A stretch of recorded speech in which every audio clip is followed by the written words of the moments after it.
बोझ। कविता अपने माता पिता की बहुत लाडली थी। 3 बड़े भाइयों की बहन थी।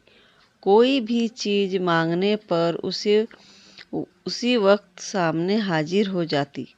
पूरे घर में रौब था उसका। पूरे परिवार और नौकरों पर राजकुमारी की तरह हुक्म चलाती थी कविता। स्कूल में भी पूरा रौब था उसका। बड़े घर की लाडली जो थी वह। ऐसे ही उसने कॉलेज में दाखिला लिया।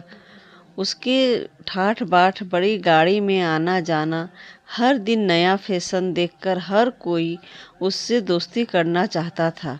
थोड़े ही दिन में उससे बहुत से दोस्त बन गए। पूरे कॉलेज में उसकी अपनी ही एक पहचान थी। इन दिनों उसके घर एक रिश्ता आया। खानदानी लोग थे और पापा की पुरानी जान पहचान थी।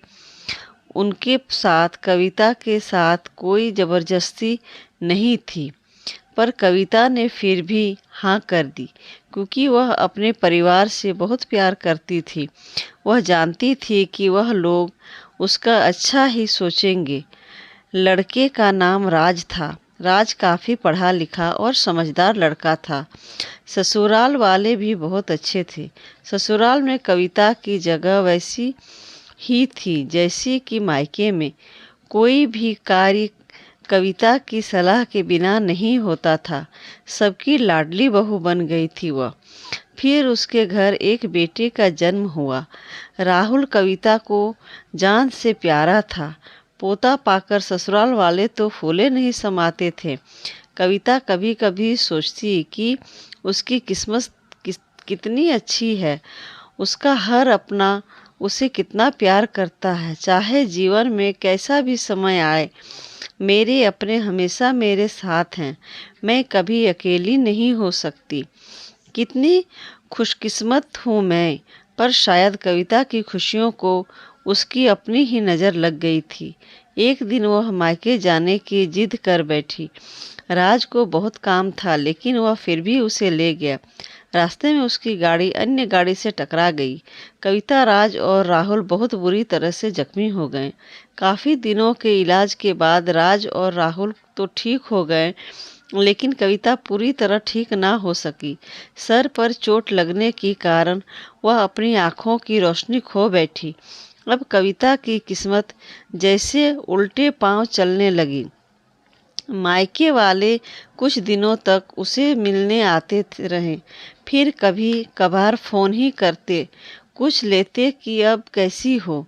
धीरे धीरे ये सिलसिला भी कम हो गया। ससुराल वालों की सहानुभूति भी कम होने लगी। घर में किसी को पास बैठने के लिए कहती तो जवाब मिलता, बहुत काम है, अब तुम भी हाथ नहीं बटा सकती। राज भी चिड़चिड़ा हो गया था। बस राहुल ही था उसके साथ, जिसके साथ हंसने खेलने उसका वक्त गुजरता। एक दिन कविता के हाथ से कुछ सामान गिर गया, जिसकी वजह से राहुल को हल्की सी चोट लग गई।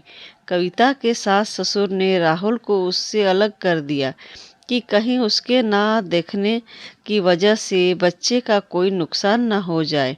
कविता अंदर ही से टूट चुकी थी। एक दिन उसने सबके सामने मायके जाने की इच्छा रखी, तो राज उसे तुरंत मायके छोड़ आया, जैसे कि वह भी यही चाहता था।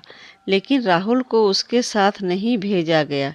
कविता कभी राहुल से दूर नहीं रही थी, पर अपनी कमी के कारण उसने ज़्यादा बहस नहीं की।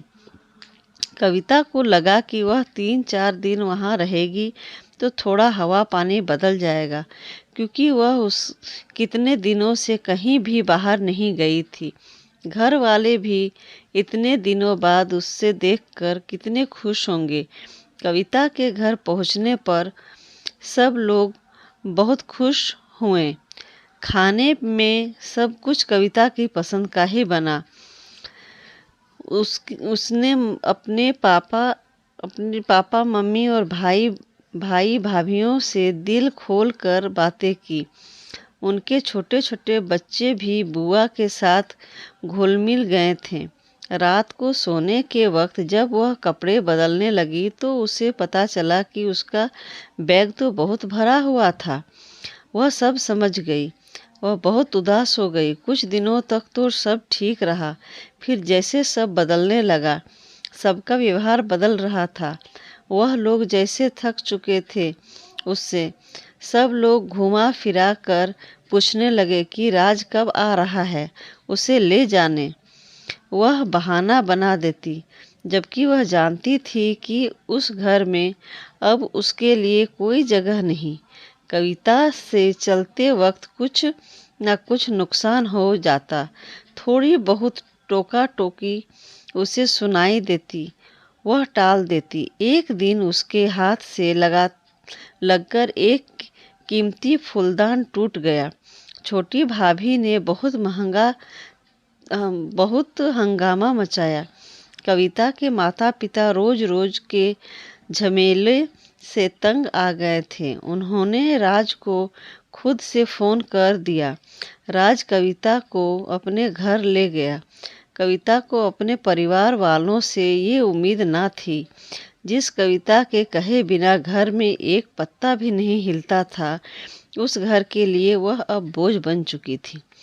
राज के साथ ससुराल आते वक्त वह बहुत खुश थी, क्योंकि वह अपने घर जा रही थी, अपने जिगर के टुकड़े राहुल के पास।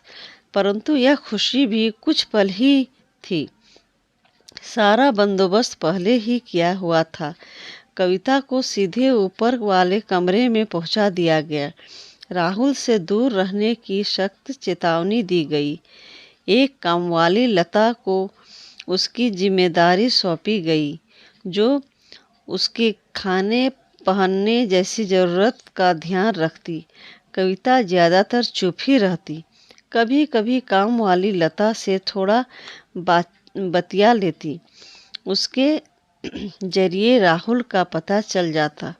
सबकी लाडली बेटी और बहू सबके लिए लाडली से बोझ बन चुकी थी।